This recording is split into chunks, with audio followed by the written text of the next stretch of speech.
मैं हूं आशिकीन कुरैशी, आप देख रहे हैं जीपीएन 7 न्यूज। बात अब फर्जी यूट्यूब न्यूज चैनलों की।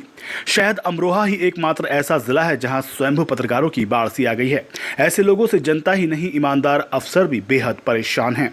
आपको बताते चले कि यूट्यूब चैनल वैधानिक नहीं है और ना ही सरकार ने इनके लिए कोई गाइडलाइन जारी की है। वहीं इनके पत्रकारों के ज्वाइनिंग लेटर भी सूचना एवं जनसंपर्क विभाग अपने यहाँ जमा नहीं करता है, जो फेसबुक, व्हाट्सएप, यूट्यूब पर ग्रुप बनाकर जनता और अधिकारियों पर धाक जमाते हुए असामाजिक कार्यों को बढ़ावा दे रहे हैं। वैसे भी प्रदेश में फर्जी पत्रकारों की बढ़ती तादाद ने पत्रकारिता की छवि को धूमिल कर दिया है। यूट्यूब पर एक अकाउंट बनाया और उसको न्यूज़ चैनल का नाम दे दिया और बन गए पत्रकार। ऐसे कथित पत्रकार कैमरा लेकर अधिकारियों की चाटुकारिता के लिए आगे पीछे दौड़ते दिखाई देते हैं। ये पत्रकार लिखने के नाम पर जीरो हैं, लेकिन हाव भाव, बोलचाल, रहन सहन, खान पान में हीरो दिखते हैं। कुछ तो पुलिस व सरकारी विभागों के अधिकारियों और कर्मचारियों से दोस्ती कर जमकर पैसा कमा रहे हैं। लगभग 90% लोग पुलिस के इन्फॉर्मर भी बन गए हैं।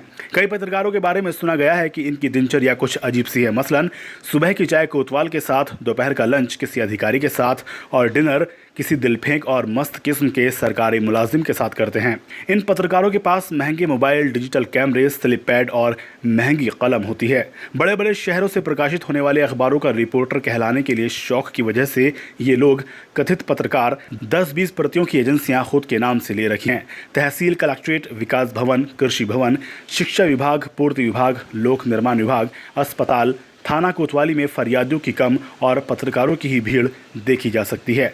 सुबह से शाम तक इधर उधर घूमने वाले पत्रकार सैकड़ों और हजारों रुपए की कमाई कर लेते हैं, चाहे किसी ज़रूरतमंद के काम कराने की एवज में या फिर सीधे सरकारी मुलाजिमों से मांग कर।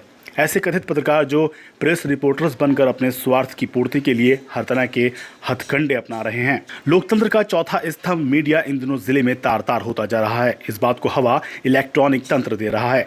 देखा जा रहा है कि कोई भी शख्स अभिव्यक्ति की स्वतंत्रता के नाम पर यूट्यूब पर अकाउंट खोलकर फर्जी नाम से अपनी न्यूज़ बनाकर खबर प्रसारित कर रहा है। और तो और अपनी भड़ास निकाल कर यह साहब लोग टिप टॉप बनकर बाकायदा वसूली पर निकल पड़ते हैं। ऐसा लगता है कि यह स्थापित समाचार पत्रों, चैनलों से भी बढ़कर हैं। आम जनता और शासकीय कर्मचारी जो भ्रष्ट हैं वह इन्हें हवा दे रहे हैं। आलम यह है कि प्रेस का सम्मान तो नहीं, दहशत होती जा रही है। जी हां, इन दिनों अमरोहा जिले में यूट्यूब चैनल पर चलने वाले पत्रकारों की भरमार कुछ ज्यादा ही हो गई है। यूट्यूब चैनल के पत्रकार सुबह से ही बैग टांगे निकल जाते हैं, जैसे कि बड़े लाइव कवरेज में जा रहे हैं। यह तथाकथित पत्रकार लोगों को बड़े बड़े बोल बच्चन देते हैं, अपने आप को बताते हैं जिले का सबसे बड़ा पत्रकार। कुछ संस्थाएं ऐसी हैं जो 1000 रुपए से 5000 रुपए जमा करवाकर अपनी संस्थान का कार्ड भी बना देती हैं। इन फर्जी पत्रकारों ने विजिटिंग कार्ड भी छपवा रखे हैं। जो लोग पुलिस की चेकिंग के दौरान उनको प्रेस मीडिया की धौंस भी दिखाते हैं और गाड़ी रोकने पर पुलिस से अभद्र व्यवहार भी करते हैं। इनमें से बहुत से पत्रकार हैं जो भूमाफिया और अपराधी हैं, जिन पर न जाने कितने आपराधिक मुकदमे भी दर्ज हैं। प्रेस मीडिया छपवाकर मीडिया को बदनाम कर रहे ये फर्जी पत्रकार प्रशासन और पुलिस को धोखा देते हुए कई सारे असामाजिक कार्यों में भी लिप्त हैं। पत्रकारिता के नाम पर पूरे देश में एक लचर व्यवस्था कायम हो गई है, जिसका खामियाजा आम जनता के साथ साथ शासन प्रशासन को भी भुगतना पड़ रहा है। वह यह निर्णय नहीं ले पा रहे हैं कि वास्तविक पत्रकारिता और दिखावटी पत्रकारिता में अंतर क्या है।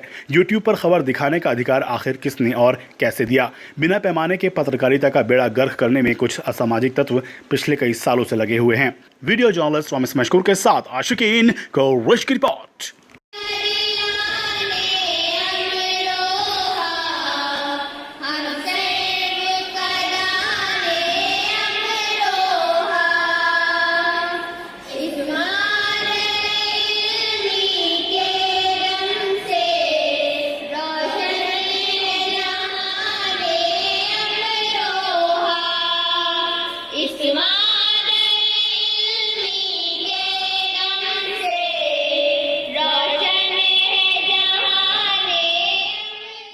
सबसे बड़ा मसला जो है, जो हमारी मुल्क की तरक्की की रुकावट में सबसे बड़ा सबब बना हुआ है, वो है तालीम। तो अगर आप तालीम के ताल्लुक से उन बच्चों को रुजू कराएंगे, उनसे मिलेंगे और उन्हें पढ़ाने की कोशिश करेंगे, बहुत से लोग अपनी बात नहीं कह पाते। यकीनन सी बात है, माशी एतबार से, आर्थिक रूप से हम लोग इकनॉमिकल तौर पर कमज़ोर हैं। तो आप लोगों की जिम्मेदारी बनती है, और हमेशा मैं सालाना कहता भी हूँ और बीच बीच में भी कहता रहता हूँ कि जो बच्चे पढ़ना चाहते हैं, आगे बढ़ना चाहते हैं, ख्वाह वो किसी भी मज़हब से, किसी भी धर्म से हो, उन्हें आगे आना चाहिए, क्योंकि तालीम इसकी ना तो कोई बिरादरी है, ना इसकी कोई सरहद है, ना इसका कोई मज़हब है। इसे पाने के लिए, इसके जानने के लिए सबका हक़ है, और उसमें आप लोग अगर ताउन रहे तो आप सवाब के और पुण्य के भागीदार बनेंगे।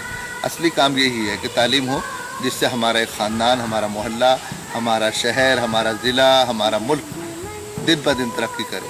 अब जैसे इस साल हमारे यहाँ अरबी, फ़ारसी, संस्कृत, म्यूज़िक का नया कोर्स आया है, इसी तरीके से हमारे यहाँ MSc physics, chemistry, bio, maths में भी शुरू हुई है, और BCom पहले से चल रहा है, BSc होम साइंस पहले से चल रहा है, BA में तमाम कोर्स हमारे यहाँ पिछले 15 साल से चल रहे हैं। B.Ed मौजूद है, B.Ed इग्नू में भी मौजूद है, अलीगढ़ मुस्लिम यूनिवर्सिटी के डिस्टेंस एजुकेशन के कोर्स हमारे यहाँ।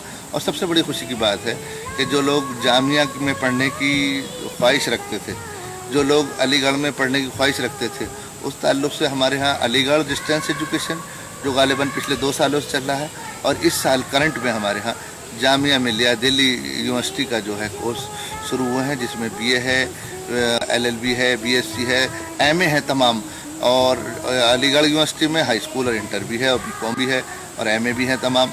इसी तरीके से राजश्री टंडन है, और इंदिरा गांधी यानी कि इग्नू है। तो हमारे यहाँ पहले लोगों को ये था कि रोज़गार का कोई कोर्स नहीं है, लेकिन इस साल अल्हम्दुलिल्लाह रोहेलखंड यूनिवर्सिटी से हमने BBA, BCA और MCA शुरू करने जा रहे हैं, और गालिबन शुरू हो चुका है, और लिमिटेड सीटें हैं। तो उसमें हमारे लिए, अमरोहा के लिए बड़े फ़ख्र की बात है।